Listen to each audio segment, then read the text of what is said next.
Última hora, México. Un exescolta de Carlos Manso rompe el silencio. Sabíamos que lo iban a matar, pero nadie hizo nada. El exescolta asegura que las advertencias fueron ignoradas. Su testimonio reabre el caso y genera indignación nacional. Permanezca con nosotros.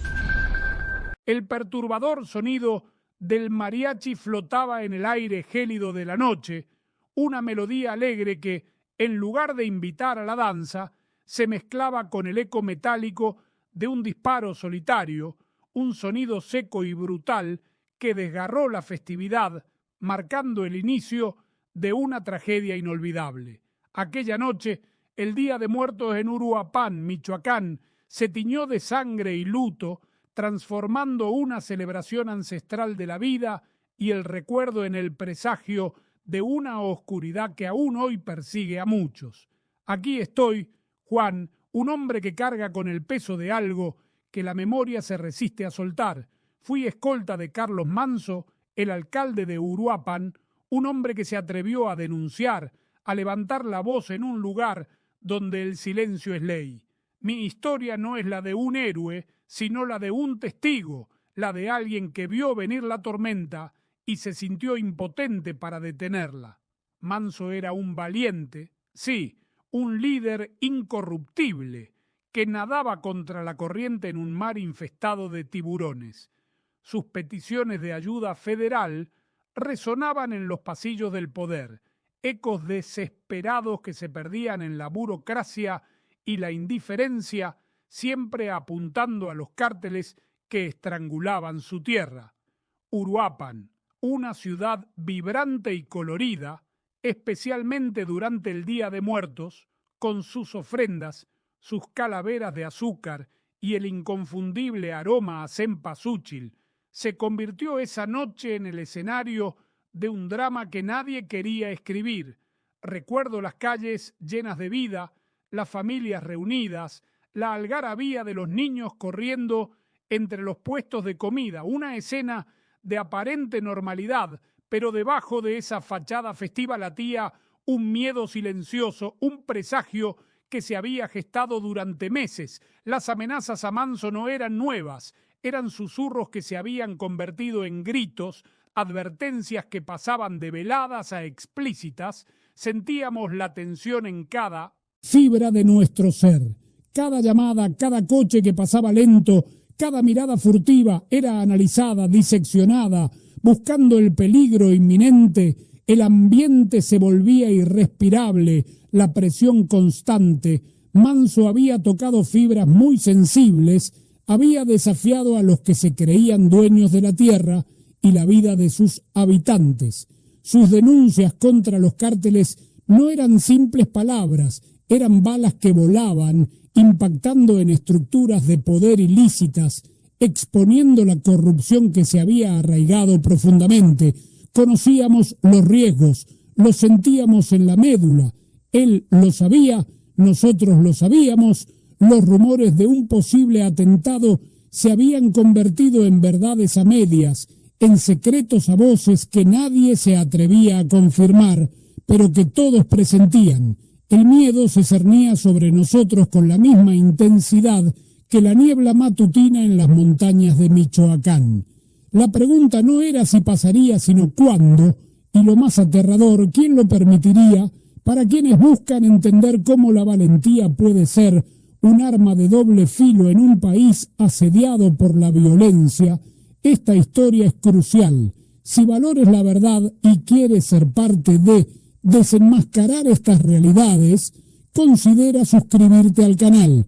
Tu apoyo nos ayuda a seguir contando historias impactantes como esta, a romper el silencio que tanto daño ha hecho. El palpable nerviosismo de nuestro equipo de seguridad era una constante, una sombra que se alargaba con cada día que pasaba. Juan, mi compañero y un hombre de pocas palabras, pero mirada aguda, recordaba cómo las advertencias, inicialmente sutiles como el roce de un ala de mariposa, se habían transformado en puñetazos directos, explícitas y cargadas de una amenaza tangible. Los mensajes crípticos se tornaron en llamadas directas, intimidaciones a través de intermediarios, dejando claro que la paciencia de ellos se agotaba. Cada vez que el teléfono de la oficina del alcalde sonaba con un número desconocido, el aire se helaba y nuestros ojos se cruzaban, reconociendo el temor mutuo que intentábamos disimular. Los cárteles de la droga, esa fuerza omnipresente y sin rostro, eran el antagonista silencioso pero demoledor. Se movían como una plaga invisible, su influencia penetrando cada rincón de la vida pública y privada de Uruapan.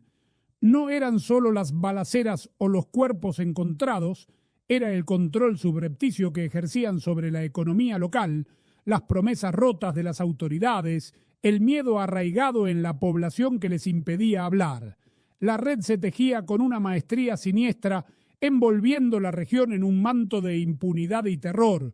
Uno sentía su aliento frío incluso en los días más calurosos, pero Carlos Manso, él era diferente. Su determinación era inquebrantable, una columna vertebral de acero en un entorno de arcilla. A pesar de los riesgos evidentes, de las advertencias que le hacíamos a diario, de las súplicas de su propia familia para que moderara su discurso, él se negaba a ceder. Su voz, que muchos tildaban de testaruda o ingenua, para nosotros era un faro de esperanza en la oscuridad más profunda. Él creía en la justicia, en la posibilidad de un Michoacán libre, y esa fe era contagiosa, aunque también aterradora. Recuerdo sus discursos encendidos, su mirada fija en el horizonte, ignorando las miradas furtivas de algunos presentes que, sabíamos, eran los ojos y oídos de los cárteles. Era un hombre con una misión y nada parecía desviarlo de su camino. Sus intentos de resolución eran constantes, casi desesperados.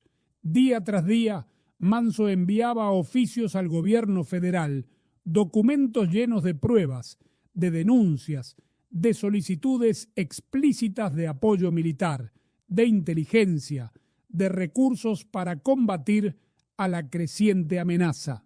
Su voz sonaba en conferencias, en entrevistas, clamando por la atención de la nación, pero esas súplicas, esas insistentísimas peticiones, caían en oídos sordos, eran engullidas por la burocracia, por la indiferencia política, quizás por algo peor. Parecía que nadie en los estratos superiores comprendía o no quería comprender la gravedad de la situación en Uruapan. La sensación de abandono era palpable, una herida abierta en el corazón de un hombre que luchaba por su pueblo. Mi frustración y la de mi equipo crecía exponencialmente. Éramos pocos, con recursos limitados, enfrentándonos a un enemigo casi ilimitado. La falta de respuesta de las autoridades superiores nos ataba de manos, nos convertía en espectadores impotentes de una tragedia anunciada. ¿Cómo podíamos protegerlo si nadie más parecía interesado en hacerlo? La impotencia era un veneno lento, corroyendo nuestra moral, debilitando nuestra fe en el sistema. Nos sentíamos como soldados en una guerra, abandonados por nuestro propio comando, mientras el enemigo se acercaba cada vez más cerca con cada día que el sol salía sobre Uruapan. La vida cotidiana bajo la sombra de la amenaza se había transformado en una operación de seguridad constante, meticulosa y extenuante. Cada movimiento de Manso, desde el café matutino hasta el último documento firmado en la noche, era un protocolo. Las rutas se cambiaban a diario, las reuniones se programaban con un velo de secretismo, los coches blindados eran nuestra segunda piel, las ventanas de su oficina nunca se abrían del todo y el tintineo casual de las persianas se convirtió en una señal de alarma mental. Juan, junto con el resto del equipo, analizaba cada rostro, cada vehículo estacionado, cada paquete olvidado. La paranoia se convirtió en nuestra compañera más fiel, una suerte de sexto sentido que nos mantenía alerta, pero también consumía nuestra energía vital. Este estado de vigilancia permanente cobraba un costo personal inmenso. Las noches de sueño eran fragmentadas, Pobladas por pesadillas de emboscadas y tiroteos, las conversaciones entre nosotros, los escoltas, se reducían a estrategias de evasión o análisis de riesgos. Hablábamos poco de nuestras familias, de nuestras vidas fuera de ese perímetro de peligro, como si reconocerlas fuera a exponerlas aún más. El estrés era un nudo en el estómago, una presión constante en el pecho. Recuerdo la mirada cansada de mis compañeros, la forma en que el brillo en sus ojos se había opacado, reemplazado por una cautela perpetua. Protegíamos a un hombre marcado y esa marca invisible y pesada se transfería a nosotros. Era una carga emocional que se acumulaba día tras día, sin un desahogo real, sin un final a la vista. En medio de esa tensión hubo señales, advertencias específicas que hoy, en retrospectiva, gritan con una claridad dolorosa. Recuerdo una llamada anónima a la oficina de Manso, donde una voz distorsionada mencionó con escalofriante precisión el color del coche del alcalde y la hora exacta de una de sus citas no públicas. Se lo reportamos a las autoridades federales, a la fiscalía, pero la respuesta fue siempre la misma. No hay elementos suficientes, es una amenaza generalizada. Hubo un incidente en el que se encontró un dron sobrevolando su residencia a altas horas de la noche, claramente fuera de lugar. También se reportó, se investigó superficialmente y se archivó. Para nosotros eran piezas de un rompecabezas macabro que se iba armando, pero para quienes debían actuar eran solo ruido. Esas señales ignoradas se convirtieron en puñales que se clavaron en nuestra confianza. La trágica ironía era que a pesar de que tantos veían el peligro, Manso estaba cada vez más solo. Su valentía, lejos de inspirar un frente unido de apoyo institucional, parecía aislarlo. Las voces que antes lo alentaban a denunciar, ahora le susurraban prudencia. Su insistencia en no transigir con los cárteles lo distanció de algunos políticos locales que, por miedo o por conveniencia, preferían la diplomacia del silencio. Era como un faro solitario, en un mar embravecido, su luz brillando con una intensidad que ahuyentaba a los cobardes y atraía a los depredadores. Sentíamos que nosotros éramos su única línea de defensa, y la responsabilidad era aplastante. Los días previos al Día de Muertos fueron una tensa calma, una especie de armisticio no declarado antes de la tormenta. La ciudad entera se preparaba para la festividad con el júbilo habitual, pero para nosotros, cada risa, cada flor de cempasúchil, cada vela encendida, parecía una cuenta regresiva. El aire olía a pólvora, no a incienso.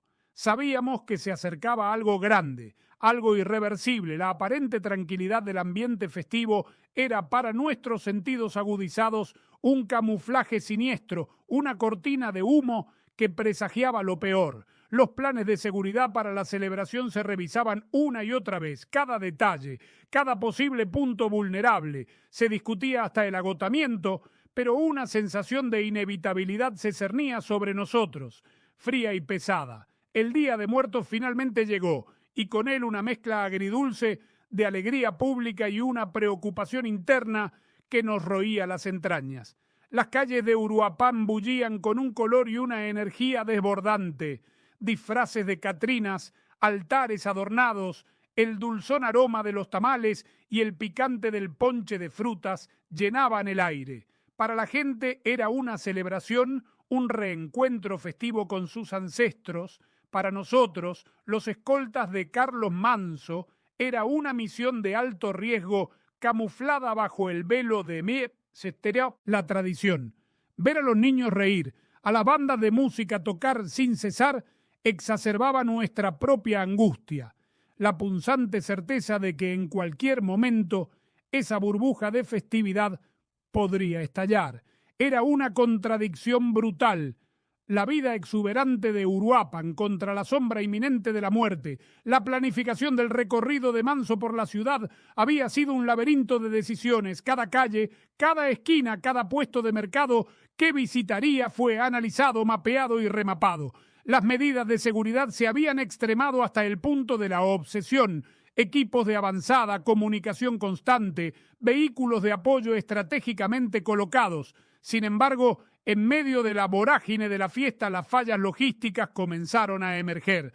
Una ruta improvisada a último momento debido a un desfile espontáneo, la aglomeración de gente que excedía nuestros cálculos, los callejones estrechos que se volvían cuellos de botella inesperados. Cada pequeño desajuste era un escalpelo que abría aún más nuestra herida de ansiedad, revelando la vulnerabilidad de nuestro plan frente a la impredecible marea humana.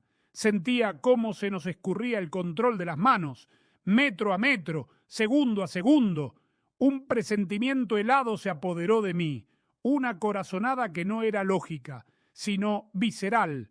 Era el tipo de sensación que te despierta en medio de la noche, el escalofrío que recorre tu espalda cuando sabes que algo terrible está a punto de suceder, incluso si no puedes darle un nombre o una forma. Había visto ese mismo presentimiento en los ojos de mis compañeros, un temor silencioso que se comunicaba sin palabras. Era una especie de sabiduría ancestral que nos gritaba peligro inminente. Cada vez que la multitud se apretaba alrededor de Manso, mi corazón se aceleraba, mi respiración se volvía superficial, visualizaba escenarios, cada uno más oscuro que el anterior, y la impotencia me carcomía. No importaban los protocolos, los entrenamientos, la experiencia. En ese momento me sentía como un simple mortal ante un destino ya escrito. El ambiente festivo, con su caos controlado y su explosión de alegría, se convirtió en mi mente en el camuflaje perfecto para los planes de los atacantes.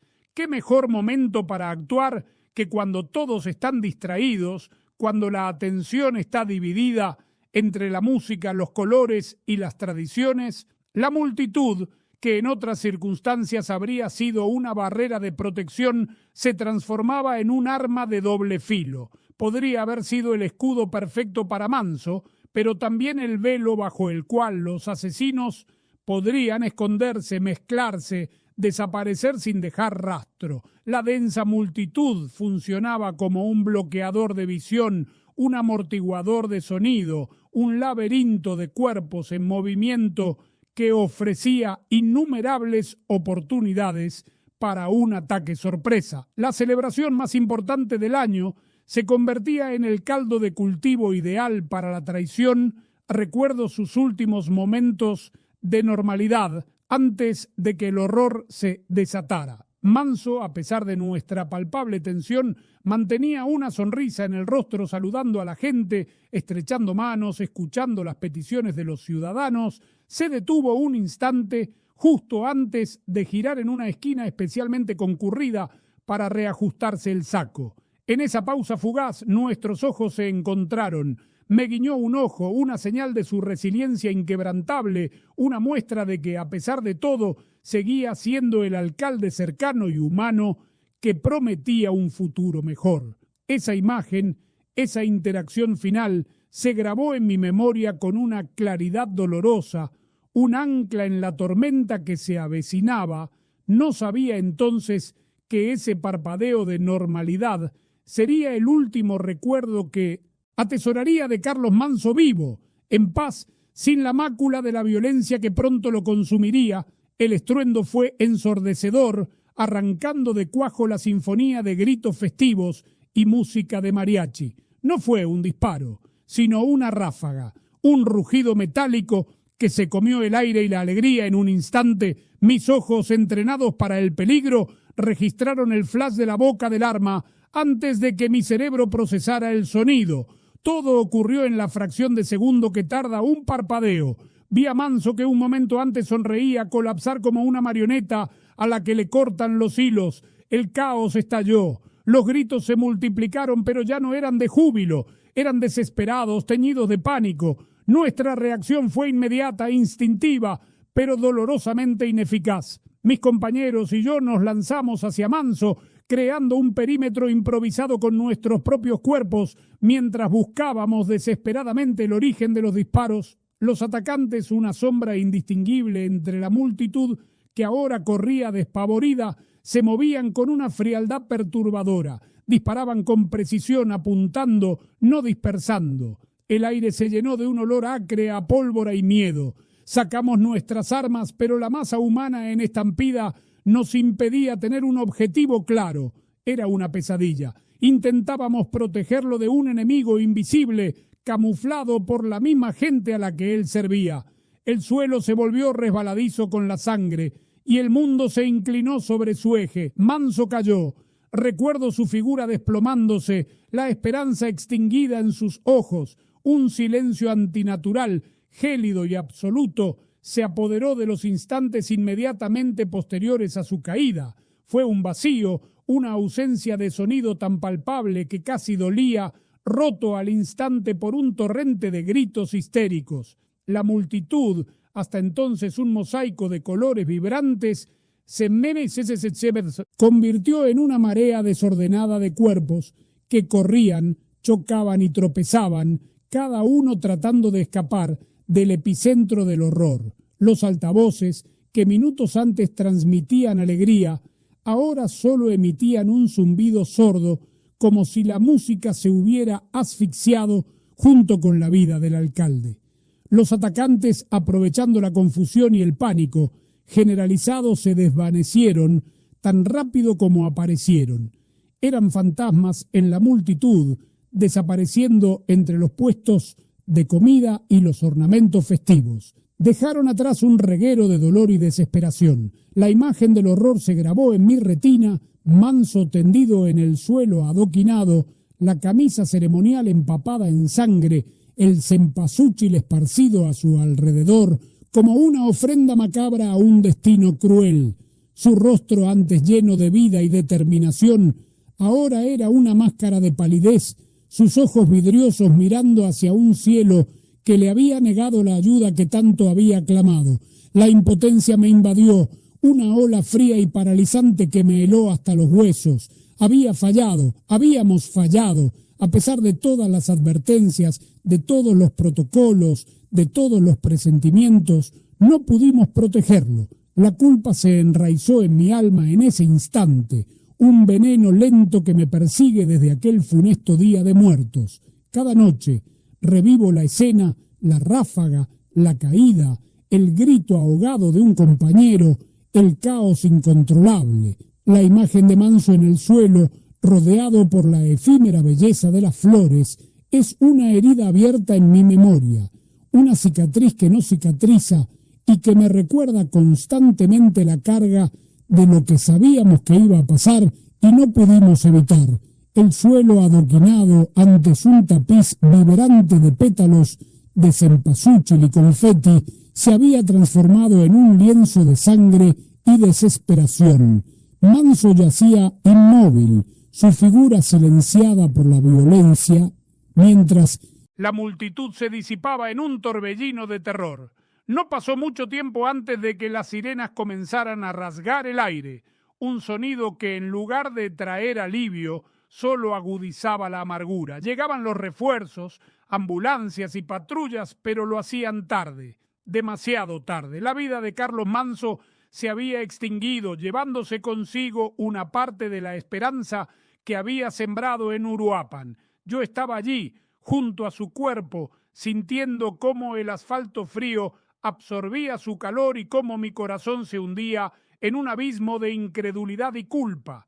La imagen de los paramédicos intentando lo imposible, sus movimientos pausados y graves, se quedó grabada una danza macabra que confirmaba lo inevitable. El caos postataque fue un nuevo infierno. La escena se llenó de policías estatales, federales, militares, todos con sus distintivos, sus armas desenfundadas, sus rostros tensos, pero la confusión reinaba. Preguntas sin respuesta flotaban en el aire como cenizas. ¿Quién fue? ¿Por qué? ¿Cómo lo hicieron? Las primeras investigaciones se sintieron superficiales, casi puestas en escena, los interrogatorios eran rápidos, las miradas esquivas. Parecía que muchos ya tenían una narrativa lista, una versión oficial que encubriría las verdades incómodas. Se hablaba de grupos criminales organizados, de ajustes de cuentas, de los clichés de siempre, Pero yo, que estuve allí, que vi sus ojos, sabía que había algo más, un subtexto siniestro que nadie se atrevía a pronunciar,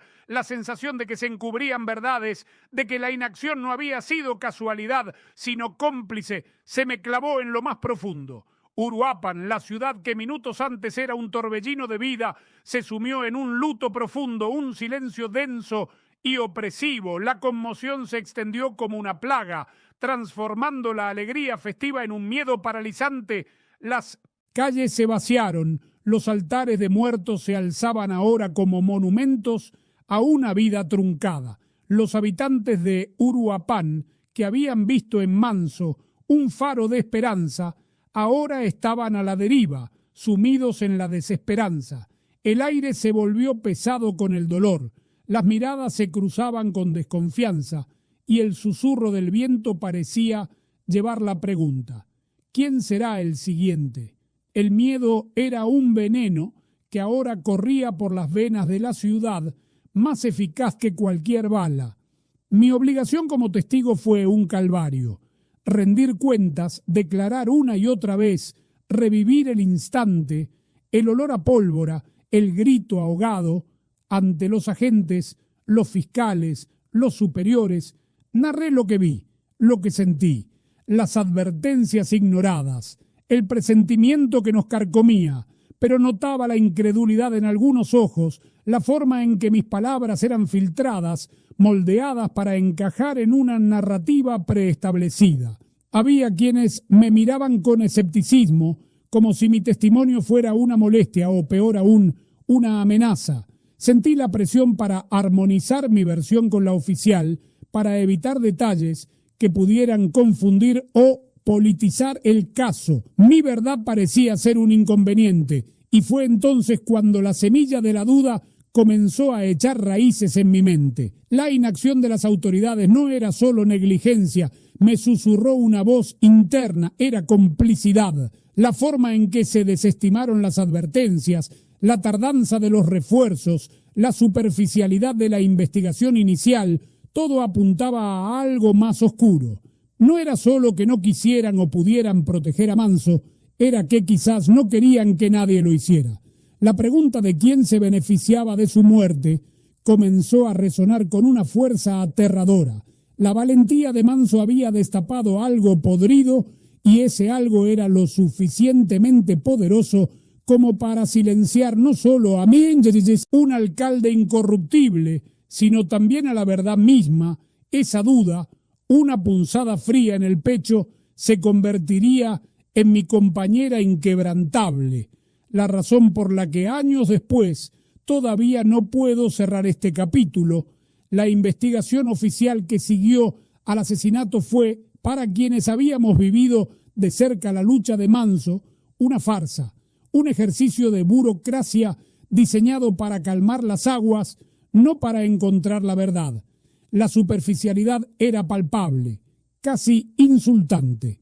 Promesas vacías de justicia resonaban en los comunicados de prensa, mientras los hechos se torcían y las evidencias se perdían en un laberinto de papeleo.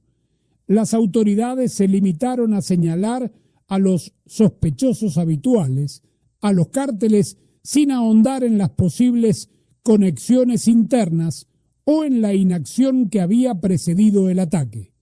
Sentimos que la justicia no era su objetivo, sino el cierre rápido del caso, sin importar el costo para la verdad. Era como si el guión ya estuviera escrito y solo faltara que nosotros actuáramos nuestros papeles. El silencio impuesto no tardó en llegar. Las presiones sobre mí y sobre otros testigos fueron sutiles al principio, casi imperceptibles, pero luego se hicieron más directas y amenazantes. Sugerencias de que sería mejor no recordar ciertos detalles, advertencias veladas sobre la seguridad de nuestras familias si hablábamos de más, e incluso ofertas de reubicación o apoyo si cooperábamos con la versión oficial. Comprendí que no solo querían silenciarnos, sino que pretendían reescribir la historia, borrar la negligencia y la posible complicidad. Fue un proceso asfixiante, donde cada palabra que salía de mi boca era pesada y analizada, y donde la verdad se sentía como una carga peligrosa. A la disolución del equipo de seguridad de Manso le siguió la desintegración de nuestras vidas profesionales. Tras el asesinato, fuimos dispersados, enviados a otras asignaciones menores o, en algunos casos, simplemente dados de baja. Era una forma de silenciar a quienes habíamos sido testigos directos, de atomizar cualquier posible frente de resistencia o denuncia. Los lazos de camaradería que habíamos forjado bajo el fuego se rompieron y nos convertimos en individuos aislados, cada uno con su propia carga de trauma y conocimiento incómodo.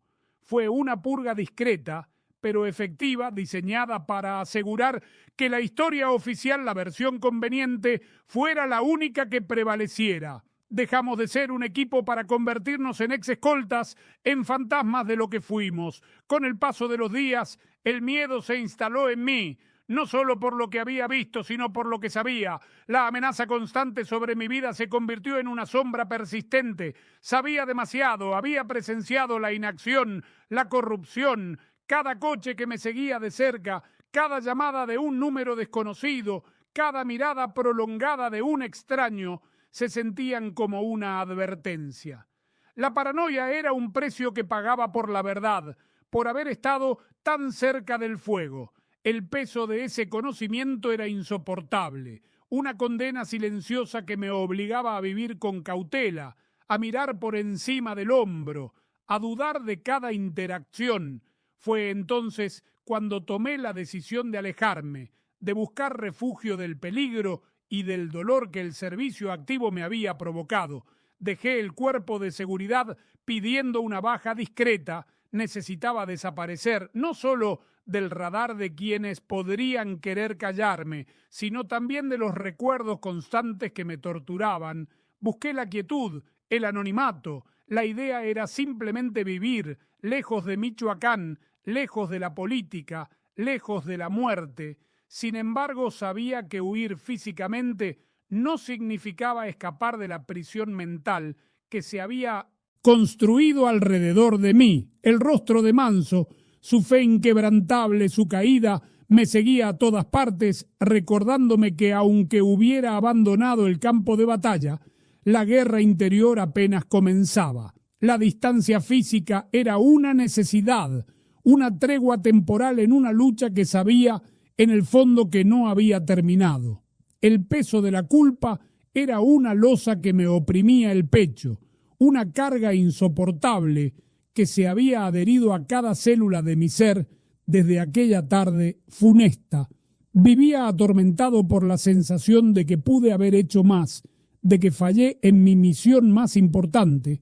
Cada detalle del atentado, cada rostro de pánico, cada gota de sangre derramada se repetía en un bucle interminable en mi mente, un cine mudo de reproches. A pesar de haber arriesgado mi vida, de haber puesto todo mi empeño, la imagen de Manso en el suelo era mi condena personal, la prueba irrefutable de mi fracaso. Me preguntaba una y mil veces si un paso diferente, una decisión distinta, un segundo antes o después, habría alterado el destino. Esa pregunta sin respuesta era un veneno que corría por mis venas, carcomiendo cualquier atisbo de paz. Y en medio de esa tortura existía esa verdad ineludible, la revelación central de Juan, la certeza que compartíamos nosotros, el equipo de seguridad. Sabíamos que lo iban a matar. No era una suposición, no era un miedo infundado. Era una convicción profunda, cimentada en innumerables advertencias, en la audacia creciente de las amenazas, en la indiferencia flagrante de quienes debían protegerlo. Lo hablábamos en voz baja, en los pasillos, en los momentos de guardia.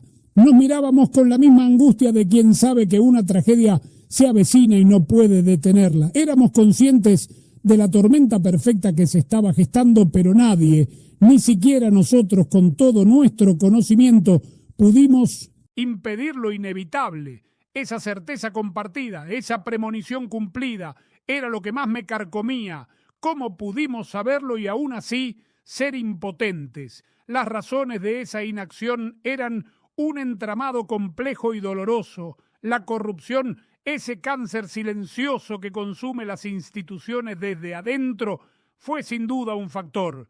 Los sobres con dinero, los favores políticos, el mirar para otro lado a cambio de prebendas, todo ello creaba un campo fértil para la impunidad. A esto se sumaba una negligencia espantosa, una burocracia lenta y desinteresada que desestimaba las peticiones urgentes de Manso.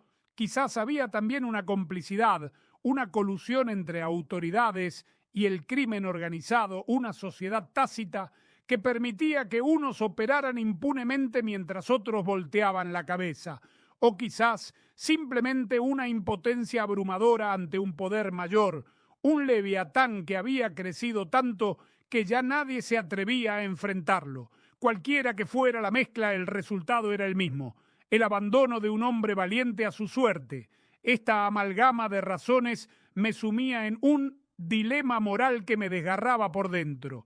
Debía seguir guardando silencio, protegiendo mi propia vida y la de mi familia, como me habían presionado a hacer, o debía revelar la verdad, exponer la podredumbre, aunque ello significara ponerme en la mira de fuerzas que parecían invencibles. La lucha interna era constante, una batalla entre el instinto de supervivencia y el imperativo moral de hacer justicia a la memoria de Manso.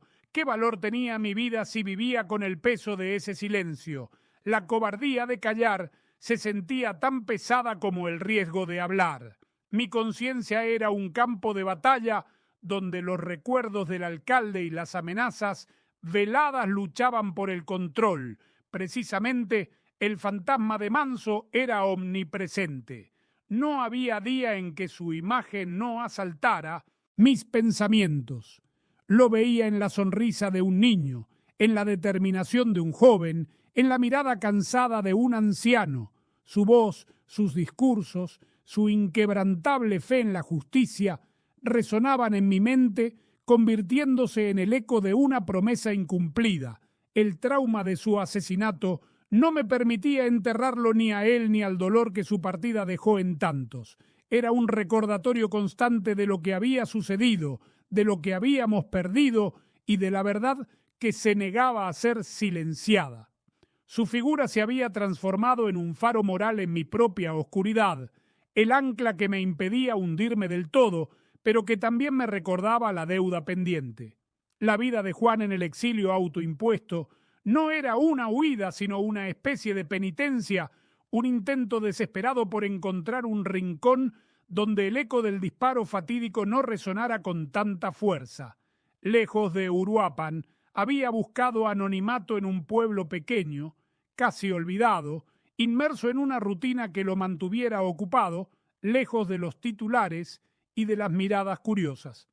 Trabajaba en un taller mecánico, un oficio honrado que le permitía pasar sus días entre el olor a aceite y metal, reparando motores, una tarea casi terapéutica en comparación con la complejidad de su pasado. Cada tuerca apretada, cada pieza encajada, era un pequeño acto de orden en el caos de su mente. Evitaba las conversaciones profundas, las preguntas sobre su pasado que pudieran desvelar la sombra que lo seguía. Se había construido una nueva identidad, una existencia discreta, casi invisible, con la esperanza de que la vida lo olvidara o al menos dejara de perseguirlo.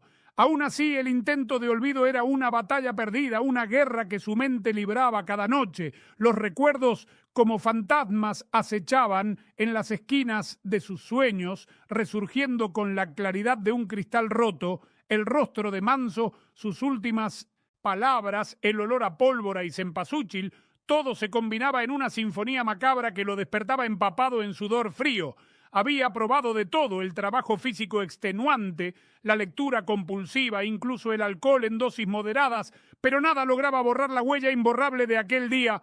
Era como intentar contener el agua con las manos. Siempre se le escurría, siempre volvía a inundarlo. La imagen del alcalde caído era un ancla que lo mantenía atado al pasado, impidiéndole avanzar, sumergiéndolo en una tristeza que fluctuaba entre la melancolía y la rabia. El impacto de su verdad secreta se extendía silenciosamente a su familia, su esposa Elena, una mujer de mirada dulce pero de fortaleza inquebrantable, percibía la distancia en sus ojos, el peso que él llevaba. Los niños, ajenos a la magnitud del drama, sentían el ambiente tenso, las noches de insomnio de su padre, su silencio en la mesa. Juan vivía con el miedo constante de que su pasado los alcanzara, de que la sombra de Uruapan se cerniera sobre ellos. Cada precaución que tomaba, cada vez que revisaba 2 veces la cerradura de la puerta, cada vez que miraba por el retrovisor de su coche, no era solo por él, sino por la paz y la seguridad de los suyos. El secreto era un veneno lento que, aunque no los mataba, los mantenía constantemente a la sombra del peligro, una tensión muda que impregnaba cada aspecto de su vida. En medio de esa existencia marcada por el dolor y el temor, una búsqueda de paz interior comenzó a germinar. Juan, a menudo en la soledad de su taller o durante sus caminatas nocturnas, reflexionaba sobre la justicia que Manso había anhelado y sobre el verdadero significado de su propio servicio. ¿Había servido a la justicia al callar, al buscar la seguridad, o al contrario, había traicionado la memoria de su alcalde al no alzar la voz? La dualidad de su situación lo corroía: proteger a su familia o honrar la verdad. La paz parecía un lujo inalcanzable, una quimera que se alejaba con cada día de silencio. Comprendía que la verdadera paz no venía del olvido, sino de la resolución de enfrentar lo que tanto lo atormentaba. El gatillo para hablar, para romper el silencio ensordecedor que lo había envuelto durante años, llegó de la manera más inesperada y dolorosa. Una tarde, mientras escuchaba distraídamente la radio en el taller, oyó una noticia sobre Uruapan. Un nuevo alcalde había sido asesinado en circunstancias inquietantemente similares a las de Manso. Las palabras del reportero resonaron como un eco fantasma en su mente. Las autoridades investigan un posible ajuste de cuentas. Fue un golpe en el estómago, un recordatorio brutal de que la historia se repetía, que la impunidad seguía cobrando vidas, que el ciclo de violencia no se detenía. La rabia contenida durante tanto tiempo estalló. Vio en la noticia no solo una tragedia, sino un llamado, una señal inequívoca de que su silencio era, de alguna manera, una complicidad pasiva. Manso yace en su tumba y otros seguían cayendo. Era hora de que alguien hablara, de que alguien diera nombre a la inacción, a la corrupción que permitía que Michoacán siguiera siendo un cementerio de sueños y esperanzas. La conciencia ya no le permitía mirar hacia otro lado. El peso de la verdad era ahora más pesado que el miedo a las represalias. La decisión de hablar públicamente no fue un arrebato impulsivo, sino el resultado de un tortuoso proceso mental, una batalla interna que se libró durante semanas en la soledad de su taller.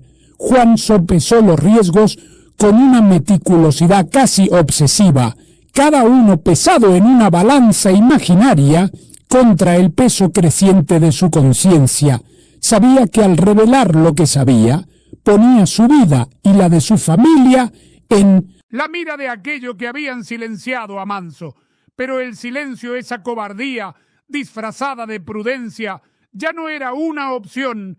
El asesinato del nuevo alcalde de Uruapan había sido la gota que derramó el vaso, el catalizador que lo empujó más allá del umbral del miedo. No podía vivir con la idea de que otros seguirían cayendo, víctimas de la misma impunidad y complicidad que había cobrado la vida de su jefe. La verdad, aunque peligrosa, se había convertido en su única vía hacia una paz que el olvido nunca le había ofrecido.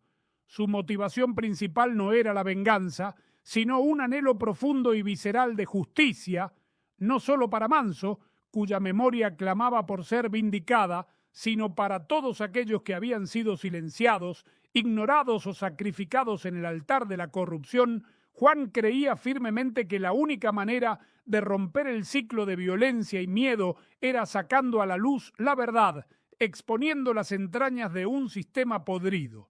Quería que se supiera que la muerte de Manso no fue un incidente aislado, un ajuste de cuentas más, sino el resultado de un abandono sistemático, de una complicidad velada que se extendía mucho más allá de los sicarios que apretaron el gatillo. La verdad debía salir a la luz, no para destruir, sino para reconstruir, para que la sangre de los justos no fuera derramada en vano. Él visualizó el desenmascaramiento de los responsables como una forma de honrar el legado de Manso y, de alguna manera, redimirse a sí mismo. Sin embargo, el temor a las represalias era una sombra constante.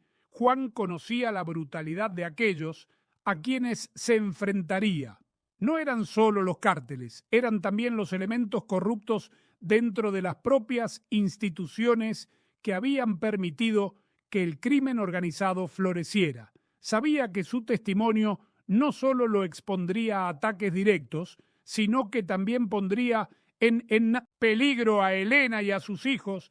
Cada vez que imaginaba el rostro de sus seres queridos amenazados, un escalofrío le recorría la espalda, pero había llegado a un punto en su vida donde el miedo a las represalias era menor que el miedo a vivir con el peso del silencio. Su amor por su familia era también su fuerza, la razón por la que debía actuar para intentar cambiar el futuro, para que sus hijos pudieran vivir en un país más justo. Se prometió a sí mismo tomar todas las precauciones posibles, pero sabía que la decisión de hablar era, en esencia, un salto al vacío. La preparación para su testimonio fue metódica y minuciosa. Durante semanas, Juan se dedicó a desenterrar aquellos recuerdos que había intentado reprimir. Escribió en un cuaderno viejo día tras día cada detalle, cada nombre, cada conversación, cada mirada, cada advertencia ignorada. Ordenó sus recuerdos cronológicamente, buscando la lógica en el caos, la evidencia en la memoria. No solo se basaría en su relato verbal, sabía que necesitaría algo más tangible. Empezó a buscar un medio que fuera seguro, un periodista de renombre y ética inquebrantable, una organización de derechos humanos con la trayectoria necesaria para protegerlo y amplificar su voz. No podía arriesgarse a que su testimonio fuera desestimado o, peor aún, utilizado en su contra. Buscaba aliados, voces que se unieran a la suya para formar un coro que no pudiera ser ignorado. Este proceso de rememoración y preparación fue un acto de valentía en sí mismo. Requiere una fortaleza inmensa para revolver en las heridas aún abiertas del pasado, para revivir el trauma con el objetivo de convertirlo en una herramienta de cambio. La determinación de Juan para enfrentarse a sus miedos y al sistema que había permitido la muerte de Manso trascendía el simple coraje físico. Era una valentía moral, una afirmación de la dignidad humana frente a la tiranía de la impunidad. Dejó atrás su vida discreta para abrazar una lucha que lo ponía en el centro de la tormenta, pero esta vez con la voz alta y clara. No buscaría venganza, sino justicia. No pediría piedad, sino verdad. Estaba listo para hablar, para ser la voz que Manso no pudo seguir siendo, para encender una luz en la oscuridad que había consumido a Uruapan y a su gente durante demasiado tiempo. El momento de la verdad había llegado. Con el pulso acelerado, pero una determinación férrea, Juan se sentó frente a la cámara, el rostro de un veterano periodista y una abogada de derechos humanos como únicos testigos en la sala, un rincón seguro y discreto que habían preparado meticulosamente. Su voz, inicialmente ronca por la emoción contenida, pronto encontró un tono firme y claro. No usó rodeos, fue directo al grano, desnudando la verdad que había carcomido su alma durante años. Reveló que no solo él, sino todo el equipo de seguridad, las autoridades locales más honestas e incluso algunos miembros de la sociedad civil habían sido conscientes del peligro inminente que acechaba a Carlos Manso.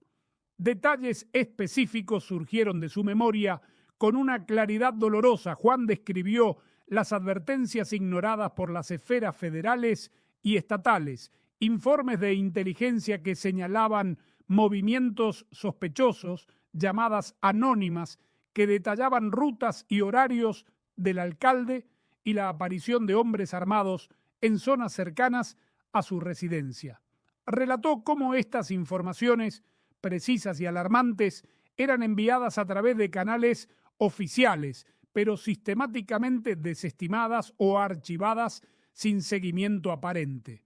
Menciona comunicaciones internas del equipo de seguridad donde se discutía abiertamente la alta probabilidad de un atentado y la desesperación que sentían al ver que sus alertas no eran tomadas en serio por los niveles superiores. La planificación del Día de Muertos, que para ellos era una operación de alto riesgo, se había desarrollado bajo la sombra de la inacción y la negligencia. Juan corroboró con pruebas documentales y testimonios circunstanciales que las peticiones de Manso de ayuda federal no eran alarmas infundadas, sino una respuesta directa a amenazas reales y crecientes que él mismo había documentado.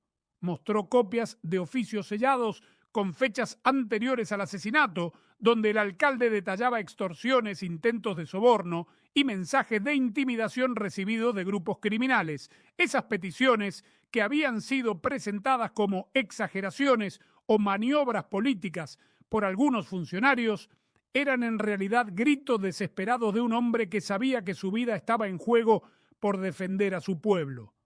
La omisión, la dilación y el silencio cómplice de las autoridades no eran un error, eran parte de un patrón. Su testimonio se convirtió implícitamente en una crítica devastadora al fracaso del sistema. No era solo un relato de hechos, sino un juicio moral sobre la ineficacia de las instituciones para proteger a sus propios ciudadanos, especialmente a aquellos líderes valientes que se atrevían a confrontar el poder del crimen organizado. Juan detalló cómo la burocracia, la corrupción y la cobardía se entrelazaban para crear un muro de impunidad que permitía a los criminales operar con total libertad. El asesinato de Manso no era una excepción, sino un síntoma de una enfermedad profunda que carcomía el corazón de la justicia mexicana. Su voz no clamaba por venganza, sino por responsabilidad, por un cambio fundamental en la forma en que el Estado protegía a quienes ponían su vida en juego por el bien común.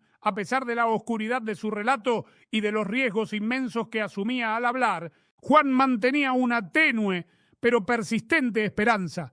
Creía que su testimonio, al romper el muro del silencio y exponer la verdad, podría generar un impacto. No esperaba una justicia inmediata para Manso, pues sabía que los tentáculos del poder y la corrupción eran vastos y profundos, pero soñaba con que sus palabras fueran una semilla que germinara en la conciencia colectiva, que impulsara a otros a hablar, a cuestionar, a exigir. Quería que la muerte del alcalde no fuera en vano, que se convirtiera en un antes y un después, un catalizador para un cambio que, aunque lento y doloroso, fuera finalmente irreversible. Su esperanza no era ingenua, sino la fuerza que lo impulsaba a dar la cara, a ser la voz de los que habían sido silenciados y a buscar en el largo plazo una pequeña victoria para la verdad en un país sediento de ella. La reacción a sus palabras fue inmediata y estruendosa, una onda expansiva que cimbró los cimientos de la opinión pública. El testimonio de Juan, difundido a través de un documental en línea y replicado por medios alternativos, explotó en el ecosistema digital, desafiando la narrativa oficial y desenterrando un pasado que muchos creían sepultado. Las redes sociales ardieron, dividiendo a la sociedad entre quienes clamaban por justicia y quienes, movidos por el escepticismo o el miedo, lo acusaban de oportunismo o de ser un peón en una agenda política oculta. Su rostro, antes anónimo, se convirtió en símbolo de la valentía para unos y en blanco de críticas feroces para otros. La polémica generada fue un maremoto. Las autoridades, previsiblemente, respondieron con negaciones categóricas. La Fiscalía Estatal emitió un comunicado conciso, calificando las declaraciones de Juan como especulaciones sin fundamento y reafirmando la validez de la investigación original que concluyó que el asesinato fue obra de la delincuencia organizada. Sin embargo, el debate en los medios tradicionales y digitales era imparable. Periodistas de investigación comenzaron a desempolvar antiguos archivos, buscando inconsistencias en la versión oficial, mientras analistas y ciudadanos comunes polarizaban sus opiniones. Algunos defendían la memoria de Manso y la credibilidad de Juan. Otros, con una retórica agresiva, desacreditaban el testimonio, sugiriendo que estas historias solo buscan desestabilizar. El país entero se vio envuelto en una discusión acalorada sobre la verdad, la impunidad y la corrupción. Las repercusiones para Juan no se hicieron esperar. El aumento de las amenazas fue casi instantáneo, pasando de la intimidación velada a mensajes directos y explícitos en sus redes sociales y a la aparición de vehículos sospechosos cerca del taller donde trabajaba. La discreta protección que había logrado obtener de la Organización de Derechos Humanos se vio rápidamente desbordada. Tuvo que tomar medidas drásticas. Él y su familia tuvieron que buscar un nuevo refugio, una reubicación de emergencia a un lugar aún más remoto, borrando sus huellas digitales y físicas, sumergiéndose de nuevo en el anonimato, pero esta vez bajo una capa de protección reforzada. El costo de su valentía era la pérdida una vez más de la tranquilidad y la normalidad que con tanto esfuerzo había intentado construir. Sin embargo, en medio del vendaval de críticas y amenazas, Juan encontró una solidaridad inesperada. La honestidad de su relato, la autenticidad de su dolor y su inquebrantable determinación conmovieron a muchos. Activistas de derechos humanos, víctimas de la violencia y la impunidad, y un sector de la prensa independiente se unieron para amplificar su voz. Recibió mensajes de apoyo de ciudadanos anónimos de todo el país e incluso de mexicanos en el extranjero que encontraban en su historia el eco de sus propias frustraciones y esperanzas. Esta corriente de apoyo, aunque no detuvo las amenazas, le dio la fuerza necesaria para seguir adelante, recordándole que no estaba solo en su lucha y que su sacrificio no era en vano. El clamor público, catalizado por el testimonio de Juan y el eco de sus aliados, comenzó a mover las pesadas ruedas de la burocracia. La presión internacional, sumada a la indignación nacional, hizo que la posibilidad de reabrir el caso del asesinato de Carlos Manso dejara de ser una quimera para convertirse en una exigencia. Un grupo de senadores, respondiendo a la marea de indignación, solicitó formalmente a la Fiscalía General de la República que revisara la investigación, señalando posibles inconsistencias y nuevas pruebas que surgían del relato de Juan. Se abría así, aunque tenuemente, un camino hacia la justicia que no era ni recto ni fácil, sino sinuoso y lleno de obstáculos, pero que al menos existía. La verdad, como una pequeña grieta en un muro de concreto, comenzaba a expandirse, prometiendo quizá la luz. La lucha por la justicia se convirtió en el faro que guiaba cada uno de los pasos de Juan. No era una meta sencilla, ni un camino despejado, sino una senda plagada de espinas y emboscadas. Armado con su verdad y el apoyo creciente de quienes lo escuchaban, Juan perseveró enfrentándose a la burocracia que se movía con la lentitud de un pantano y al peligro que acechaba en cada sombra. La reapertura del caso de Manso, aunque prometedora en el papel, era en la práctica una batalla cuesta arriba. Las puertas que antes se cerraban ahora se abrían un poco, pero solo para revelar más obstáculos, más muros que derribar. Su tenacidad era admirable, pero también agotadora, un esfuerzo constante por mantener viva la llama de la verdad en un entorno diseñado para extinguirla. Los obstáculos y retrocesos eran constantes, un recordatorio brutal de la magnitud de las fuerzas a las que se enfrentaba. Las pruebas que Juan y sus nuevos aliados intentaban desenterrar parecían haberse evaporado. Los documentos clave habían desaparecido misteriosamente de los archivos y las grabaciones se habían extraviado. Los testigos potenciales, aquellos que en privado habían expresado su indignación o su conocimiento de los hechos, de repente se volvían evasivos, sus voces ahogadas por el miedo o silenciadas por amenazas directas. La intimidación no se limitaba a Juan, se expandía como una mancha de aceite hacia cualquiera que osara apoyar su causa o cuestionar la versión oficial. Intentos de desacreditar su testimonio, de sembrar dudas sobre su salud mental o sus motivaciones, se multiplicaban en redes sociales y medios afines al poder, una guerra de desgaste psicológica que buscaba agotar su espíritu y silenciarlo de una vez por todas. El costo de la verdad para Juan era inconmensurable, un sacrificio personal que lo despojaba de cualquier vestigio de normalidad. Su vida, que ya había sido trastocada por el asesinato de Manso y su autoexilio, ahora se veía reducida a una existencia nómada, siempre en movimiento, siempre vigilante. El aislamiento se convirtió en su compañero más fiel. Las relaciones personales se tensaron bajo el peso del peligro constante y la sombra de la amenaza lo seguía a todas partes. La seguridad de su familia era una preocupación diaria, un tormento silencioso que lo obligaba a tomar decisiones difíciles, a vivir lejos de ellos por periodos prolongados, privándolos de su presencia y a él de su consuelo. Era un guerrero solitario que ofrecía cada día en el altar de una justicia que parecía esquiva, pero que él, por la memoria de Manso, no estaba dispuesto a abandonar.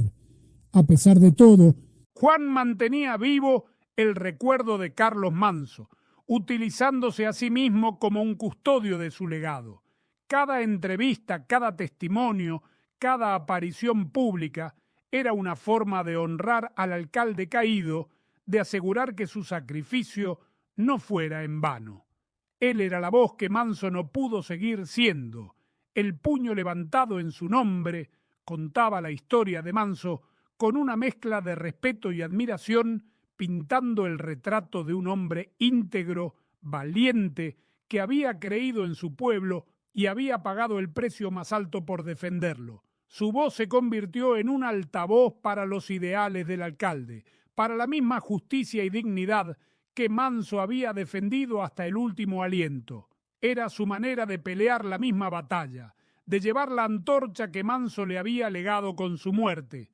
La importancia de la denuncia, la imperiosa necesidad de hablar, incluso frente a la adversidad más abrumadora, se convirtió en el mensaje central de Juan.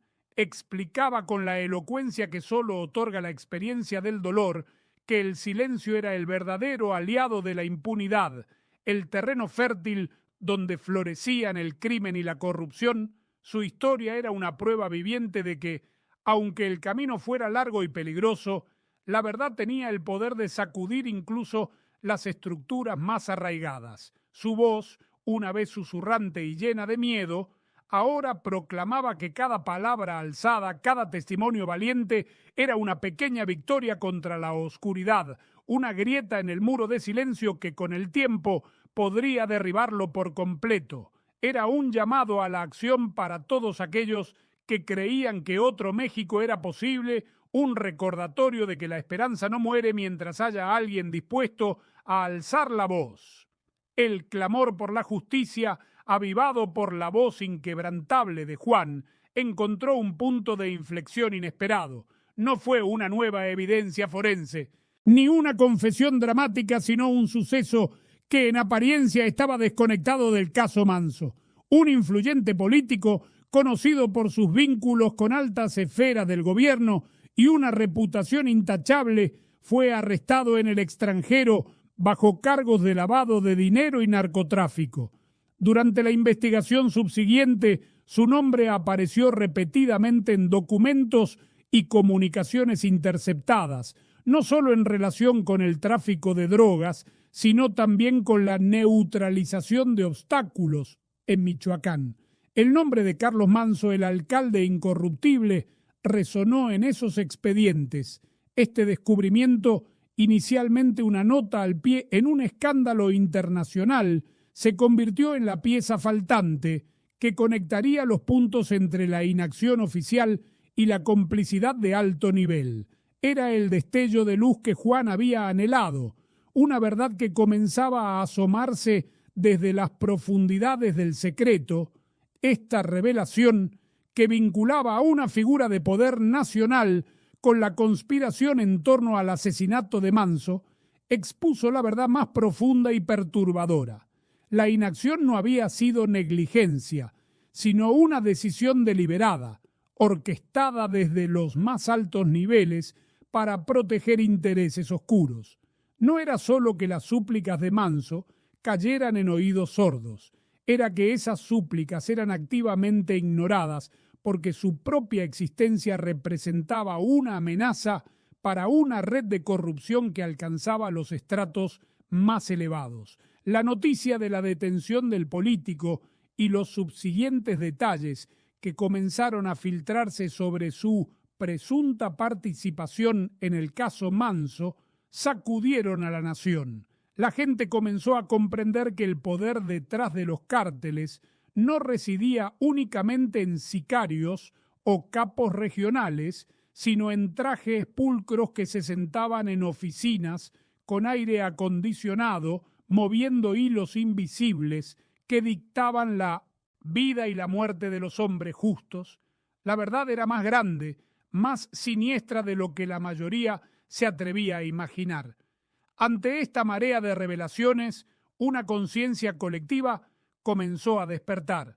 La sociedad mexicana, acostumbrada a la narrativa oficial de ajustes de cuentas y delincuencia organizada como algo ajeno al Estado, empezó a cuestionar más profundamente la impunidad y la corrupción sistémica. La historia de Manso, inicialmente relegada a los anales de la violencia local, se transformó en un símbolo nacional de la lucha entre la integridad y la podredumbre institucional. Las conversaciones en las calles, en los cafés, en las redes sociales, se tornaron más incisivas. Ya no se trataba solo de Manso, sino de una estructura de impunidad que permitía que hombres como él fueran sacrificados. La gente, cansada de décadas de verdades a medias, de promesas rotas y de la sangre derramada, comenzó a exigir respuestas reales, responsabilidades concretas y un cambio fundamental en el sistema de justicia. En este nuevo clima de exigencia y cuestionamiento, la voz de Juan se amplificó de manera exponencial. Lo que inicialmente fue un testimonio solitario, cargado de riesgo y con una acogida polarizada, se convirtió en un faro para aquellos que buscaban la verdad. Invitado a foros nacionales e internacionales, su relato, corroborado ahora por las revelaciones del escándalo del político, adquirió una autoridad innegable. Su historia ya no era solo la de un ex escolta atormentado, era un símbolo de la lucha contra la violencia y la injusticia, un recordatorio viviente de que la valentía de un solo individuo podía, con el tiempo y la perseverancia, romper el silencio de un sistema entero. Juan, con su calma y su sinceridad, se convirtió en el rostro de la resistencia, un hombre común que se atrevió a desafiar a los poderosos y que, contra todo pronóstico, estaba empezando a ganar la batalla de la narrativa. Aunque el camino hacia la justicia plena para Carlos Manso seguía siendo largo y lleno de desafíos, el hallazgo de la verdad parcial y la exposición de la complicidad de alto nivel insuflaron una promesa de un futuro distinto. No se trataba de una solución mágica o de un final feliz inmediato, sino de una grieta en el muro de la impunidad, una ventana a la posibilidad de que otros crímenes no quedaran sin castigo, de que otras verdades no fueran silenciadas. La esperanza no era una quimera lejana, sino una chispa que se encendía en el corazón de una nación que por primera vez en mucho tiempo sentía que podía exigir cuentas y ser escuchada. Juan lo sabía, el sacrificio de Manso no había sido en vano. Su lucha y la de aquellos que se unieron a él estaba sentando las bases para que el México del mañana fuera, al menos en parte, más justo y transparente. Era una pequeña victoria quizás, pero una victoria al fin y al cabo que abría la puerta a una posibilidad transformadora. La verdad había sido sembrada no como una semilla en tierra fértil, sino como una grieta en el muro de una presa, pequeña al principio, casi imperceptible, pero con el tiempo capaz de desatar un torrente. El caso de Manso, aunque no encontró un final feliz inmediato, en términos de una justicia completa e irrefutable con todos los culpables tras las rejas, sí logró una victoria moral. El testimonio inquebrantable de Juan, amplificado por las revelaciones subsiguientes sobre la complicidad de altos funcionarios, había expuesto la corrupción y la impunidad en sus entrañas más oscuras. Aunque el sistema judicial tardaría años, quizás décadas, en procesar la magnitud de las verdades desenterradas, la brecha en el muro de silencio ya estaba abierta. La narrativa oficial se había desmoronado y el sacrificio de Manso dejaba de ser un mero ajuste de cuentas para convertirse en el símbolo de una traición orquestada desde las cúpulas del poder. Juan lo sabía. Su voz no había resuelto todo, pero había iniciado un terremoto. Juan, a pesar de las cicatrices visibles e invisibles que cargaba consigo, sentía finalmente una paz interior que le había sido esquiva durante tanto tiempo. El peso de la culpa había menguado, reemplazado por la tenue luz de la redención. Había cumplido con el legado de Manso, había sido la voz que el alcalde ya no podía ser, el eco de su valentía y su integridad. No había sido fácil, las amenazas persistían, su vida seguía siendo un ejercicio de cautela y la normalidad era un lujo inalcanzable, pero en el fondo de su ser sabía que había hecho lo correcto. Su voz, que una vez fue un susurro tembloroso, ahora resonaba como un recordatorio constante para la sociedad. El silencio es, en efecto, la herramienta más poderosa de la injusticia. La historia de Manso y la de Juan no era solo una tragedia, sino una advertencia, un llamado a la acción para no permitir que la apatía y el miedo sigan siendo los cimientos sobre los que se construyen los imperios de la impunidad. El mensaje final de esta odisea de valor y dolor era claro y contundente. La valentía es una necesidad imperiosa en un país donde el poder de los cárteles y la corrupción oficial se entrelazan en una danza macabra. La historia de Carlos Manso, el alcalde que se atrevió a denunciar, y la de Juan, el escolta que se atrevió a hablar, se erigen como un faro de esperanza y un recordatorio sombrío. Esperanza porque demuestran que, incluso en la oscuridad más profunda, la verdad puede encontrar un camino para salir a la luz y que la integridad individual puede desafiar a sistemas enteros. Sombrío porque subrayan el precio exorbitante que a menudo se paga por esa valentía, por el simple acto de negarse a ser cómplice del silencio.